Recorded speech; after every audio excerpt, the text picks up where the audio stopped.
Hello everyone, it's Dr. Wolfe here. Sorry I can't be in the class today, but I wanted to go over the cancer investigation we've been working on the past few days. So this is page 2, and these are the calculations, the data analysis rather, and with the calculations that you could have done. And by the way, if you got numbers that are just a little bit different, right? Maybe you got 26%, something like that, 33%. That's okay. It was probably just a little bit of a difference in counting in terms of like the total amount of cells. I know some groups had 44 for their total amount of cells. So we're going to have a little bit of different numbers. That's okay. Here's the important thing is that we have cells in interphase. So that means they're not dividing. And any of these cells in prophase, metaphase, anaphase, telophase, right? Those are just all stages of mitosis. So we could add these up, right? Divide by the total amount of cells, and that's essentially saying the mitotic index is a fancy way to say this is how many cells are doing mitosis or dividing versus not dividing. All right, and we could do the same thing for the non-suspicious mole. All right, again, if your numbers are just a little bit different, that's okay. The important thing is that you have similar, like you did the numbers similarly, where all right, we added up everything in prophase, metaphase, anaphase, telophase, got this number, divided by the total, got this number right here.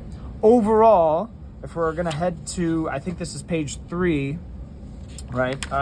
Page 3, right? That the pattern that we see is that the suspicious mole has a mitotic index of 30%, while the non-suspicious mole has an index of 7%. All right. Now, that's great for data specifics, but if I wanted to have a pattern in my evidence, I would add on and just say, all right, the cells in the suspicious mole are dividing more. Or I could literally just say, have a higher mitotic index. Here's the important part, is that you have the pattern right there. All right. Now, I could also add in some qualitative evidence, right? In addition, the cells in the suspicious mole are larger and irregularly shaped as compared to the oval and stacked formation of the cells from the non-suspicious mole. Okay. I had both classes, some groups asked a great question. How does this tell you if Ness has cancer or not, right? All we just know is that these cells are dividing more. And in fact, what is cancer? So on pages 5 and 6, where you're going through that cell cycle interactive, that's where it starts to reveal, okay, this is what cancer is. It's the uncontrolled growth of cells. In other words, they're dividing more than they should be. All right, so here's our reasoning now. The higher mitotic index is important because cancer is the uncontrolled growth of cells.